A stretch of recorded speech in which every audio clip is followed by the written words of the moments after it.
अध्याय 8. निजामाच्या पदरी रायबहाद्दर शंकर नावाचे एक जहागीरदार होते. विपुल धनसंपत्तीमुळे सर्व प्रकारच्या सुखसुविधा त्यांच्या सदनी होत्या.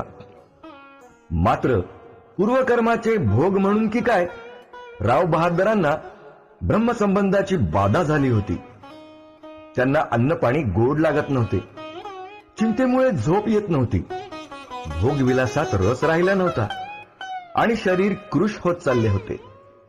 स्वास्थ्य सुधारावे म्हणून शंकररावांनी दानधर्म केला, कित्येक अनुष्ठाने केली, ब्राह्मण संत पर्ण केली, पण कोणताही उपाय कामी येत नव्हता.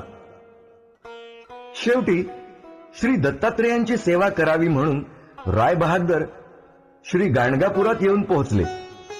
व्याधी दूर व्हावी यासाठी शंकरराव स्वतः अनुष्ठानाला बसले. 3 महिने सतत दत्तात्रेयांची सेवा करूनही त्यांच्या आजारास उतार पडत नव्हता.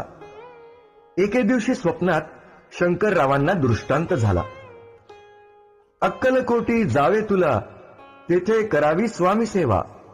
यती वचनी भाव धरावा, तेथे व्याधी जाय दुरी. शंकररावांची स्वामीवरील भक्ती नसल्यामुळे ते अक्कलकोटी न जाता गाणगापुरातच परत राहिले. अनुष्ठान दानधर्म करूनही रायबहाद्दर व्याधीमुक्त होत नव्हते. पुन्हा एकदा तुम्ही अक्कलकोटला जावे असा शंकररावांना स्वप्नात आदेश आला. तेव्हा आपल्या प्रिय पत्नीसह शंकरराव अक्कलकोटला आले.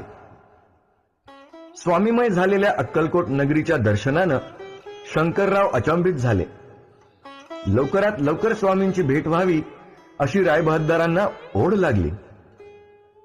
श्री स्वामी समर्थ.